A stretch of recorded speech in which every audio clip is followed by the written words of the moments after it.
Nikhil, please put forth your perspective in terms of the technicalities involved here. If India would not have played this game with Pakistan, what would have happened? Why play a game at a time when tensions are so high on every other aspect when we speak of India-Pakistan relations at this given point?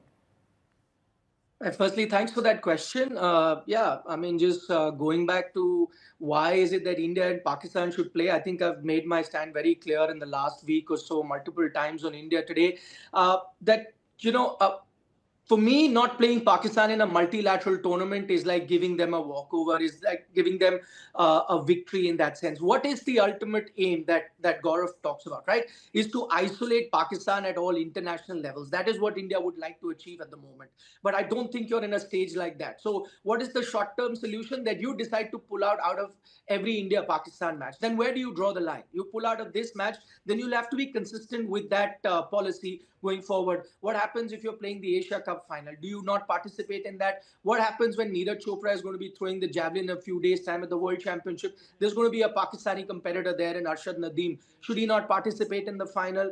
Indian women team will be playing the Cricket World Cup, the ICC World Cup. There'll be a very crucial game versus Pakistan that will help decide if you can move into the semi-final or not. Should we give that away? What that does is allows Pakistan then to continue participating at international level where India isolates themselves. We've given past examples of, let's say, the USSR, or we've given past examples of South Africa. That was a different situation. What you did there was you isolated the guilty party. In this case, you're saying, no, we'll isolate ourselves, let Pakistan continue to play. So what we need to understand is that while you and I can, express our opinions with a lot of emotions and, be patriotic or nationalist in our approach, the government cannot move like that. They will have to be very mindful of the fact what is it that is best for the country. And I think that's why the decision was taken that bilateral series is like, okay, we are friends, let's play cricket together. Cricket is all about, friendship and so on and so forth. That's not what the Indian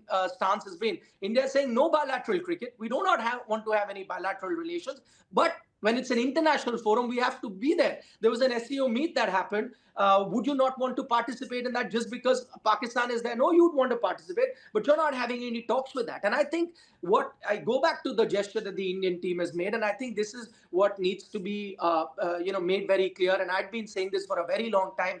The common thought we have is that every time we look at cricket between India and Pakistan, and every time they're playing, we're saying, okay, now listen, we've become friends again. We've forgotten everything that's happened in the past. No, you're competing at the highest level. You're competing. I'll give you an example. 1980 Winter Olympics, at the peak of Cold War, USSR and US played a game of ice hockey. It was called Miracle on Ice, one of the greatest sporting game that's ever played. It wasn't played in great spirit. It was a continuation of what was happening politically between the two countries. So I don't think playing a sport always means that you're extending a hand of friendship, and I think that's what the Indian team also tried to send you a message out on.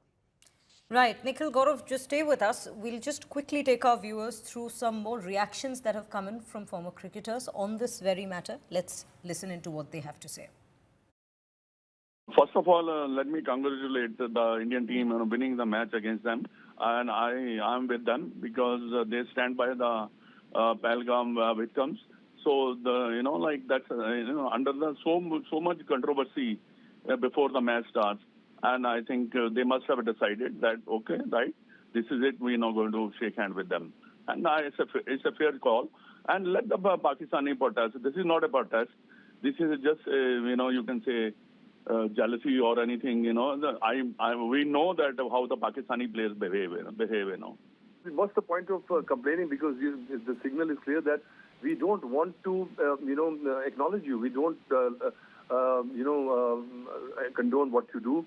And we know that you don't have any control about the dogma of your country, but you are on the same side, and we are upset. We have to play this game, and we'll just not, be nice enough. Far too long we've been nice guys of world cricket, and I think this is the right guy, because that day when Suryakumar Yadav shook hands with Salman, and I was telling that you have to play the game, but don't, just do anything to give them the validation that things are normal. Just feel that in the first place, if there's so much of acidity and caustic environment between two countries, it's best not playing them, because what you do is by playing them, you're showing that you're being compelled to play. Because of the sanctions, because of being ostracized by the ACC and ICC, and at the same time, during the game or after the game, you're not shaking hands. I mean, everybody is aware of the tension between two countries, but I've always felt that in the past, of course, that cricket would be a bridge to getting people closer, but I've lost hope in that.